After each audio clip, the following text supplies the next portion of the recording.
वेद ज्ञान महाभारत काल से कुछ घटना शुरू होया। उसी वक्त से हमारा आपस में कटना पिटना शुरू होया। भाई ईश्वर भक्ति छूट गई, पाखंड का रटना शुरू होया। धर्मराज जो कया करे थे उसका हटना शुरू होया।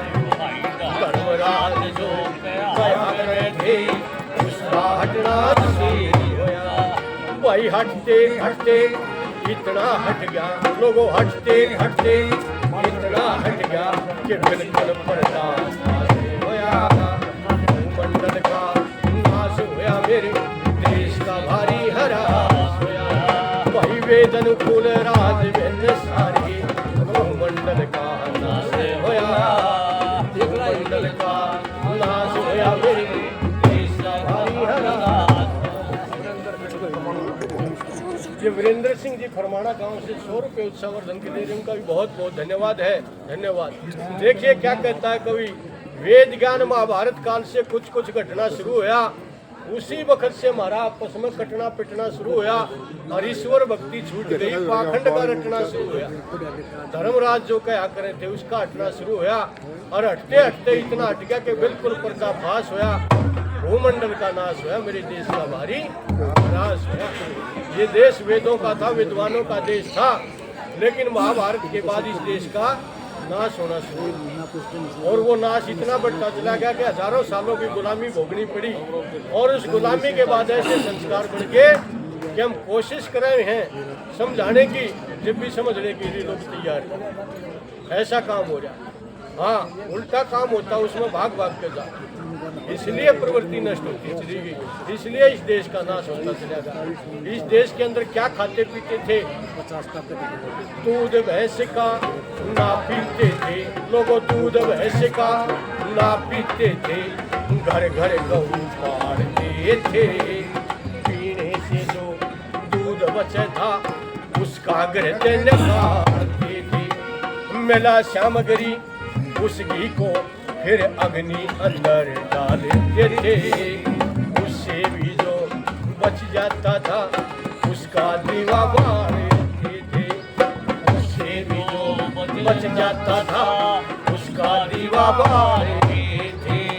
नहीं तपेदिक जुकाम नजला, नहीं तपेदिक जुकाम नजला, नहीं किसी को सांस होया। भूमंडल का नाश होया, मेरे देश का भारी हरास होया। भाई वेद अनुकूल राज बन सारे, तो भूमंडल का नाश होया। भूमंडल का नाश होया, मेरे देश का भारी हरास होया। भाई भूमंडल का नाश होया, मेरे देश का भारी हरास। दूध भैंस का ना पीते थे, घर घर गऊ पालते थे, और पीने से जो दूध बचा था उसका घृत निकालते थे। घृत कहते हैं घी को संस्कृत में। मिला सामग्री उस घी को फिर अग्नि अंदर डालते थे, उससे भी जो बच जाता था उसका दीवा बाढ़ते। नहीं तपेदिक जुकाम न जला, नहीं किसी का सांस होया। भूमंडल का नाश होया, मेरे देश का भारी नाश होया। इस देश में तो गऊ पाली जाया करती थी। कृष्ण जी महाराज क्या पाला करते थे, गऊ पाला करते थे। ये भैंस तो बाबर के टाइम में आई थी। जब बाबर यहाँ पर आया तो उसने यहाँ के रहन सहन को, खान पान को देखा और इस संस्कृति के ऊपर ये विजय प्राप्त करने की सोची थी।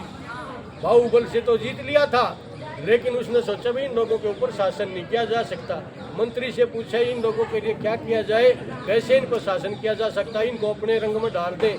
वो मंत्री उसको जंगल में लेकर गया। जंगल में लेट के अंदर 2 भैंस पड़ी। वो भैंस दिखाई उसको, ने बोला इस जानवर का दूध पिया इनको। जैन का दूध पीने लगे तो इनकी प्रवृत्ति इसी है कि अपने आप इनके अंदर फूट पड़ जाएगी, तेरा राज कामयाब होगा। दोनों को ले आया, दोनों के नीचे कटड़े थे। जब वे छोटे थे तो खूटे में बांध दिया करते थे, एक दूसरे के बिना नहीं रह सके था। लेकिन जब बड़े हुए तो एक भैंस बीच में छोड़ दी और एक काटड़े ने दूसरे काटड़े को जीत मार दी। और उसने जब यो जलवा देखा या चीज देखी, बोला रही हो तो जानवर अब इनका दूध पियाओ। जब ये भैंस घरों में बंधनी शुरू हुई थी ना, तो जंगल का जनावर था। इस देश का व्यक्ति तो गाय का दूध पिया करता था, निर्मल बुद्धि रहा करती। इतिहास उठा के देख लो, रामायण में भाई ने भाई के लिए त्याग कर दिया, राज की गेंद बना दी। नून तो वो ठोकर मारे, नून तो वो ठोकर मारे, मैं नहीं करूँ, मैं नहीं करूँ। और मुगल इतिहास उठा कर पढ़ लेना, बाप को मार के बेटा गद्दी पे बैठा। और आज तो भाई भैंस का भी ना रहा, पता ना के कबाड़ा आ गया। इसलिए अब अक्षय पदार्थ भक्षण करने शुरू कर दिए। जैसा खाए अन्न वैसा हो, इसलिए लोगों की बुद्धि भ्रष्ट होनी शुरू होगी। नहीं तो इस देश के अंदर तो सात्विक आहार होया करते थे। कैसा था और ये देश? ना हिंदू ना मुसलमान, ना हिंदू ना मुसलमान, ना जैनी सिख ईसाई थे, महज एक थी मनुष्य जात, सब वेदों के अनुयायी थे। पानी दूध की तरह आपस में मिलते भाई भाई थे। न अत्याचारी मुनशब थे, ना रिश्वत खोर सिपाही थे। न अत्याचारी मुनशब थे, ना रिश्वत खोर सिपाही थे। भाई वेद का सूरज ढलते ही, लोगों वेद का सूरज ढलते ही, दुनिया में बंद प्रकाश होया। मंडल का नाश होया, मेरे देश का भारी हरास होया। भाई वेद अनुकूल राज दिन सारे, भूमंडल का नाश होया। भूमंडल का नाश होया, मेरे देश का भारी हरास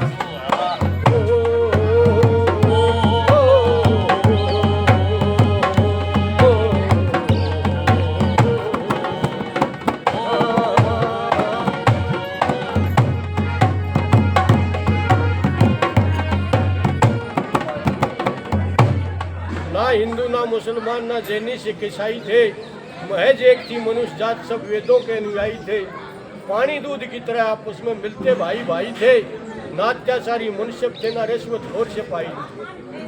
वेद का सूरज ढलते ही दुनिया में बंद प्रकाश हुआ, भूमंडल का नाश हुआ, मेरे देश का भारी ह्रास हुआ।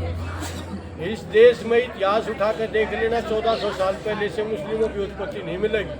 2024 से पहले ईसाइयों का इतिहास नहीं मिलेगा। 3-3.5 हज़ार साल के अंतर्गत सारे सिमट जाते हैं।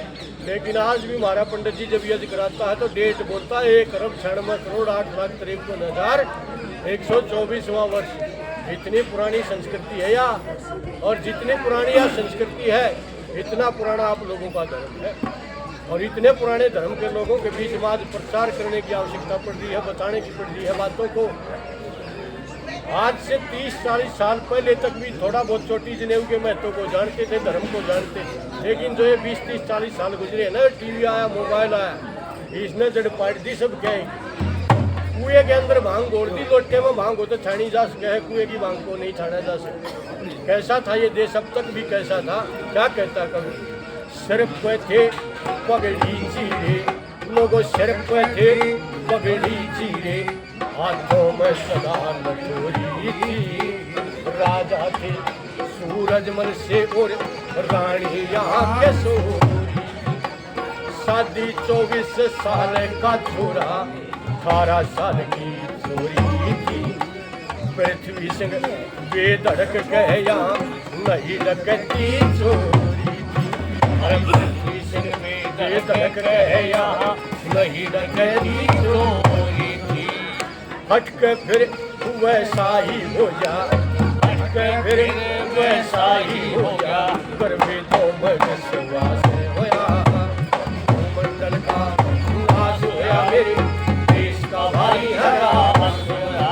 वही वेद अनुकूल राज दिन सारे, भूमंडल का नाश होया। भूमंडल का नाश होया, मेरे देश का भारी हरास होया। वही भूमंडल का नाश होया, मेरे देश का भारी हरास होया। सिर पर थे पकड़ी चीरे, हाथों में सदा लठोरी थी।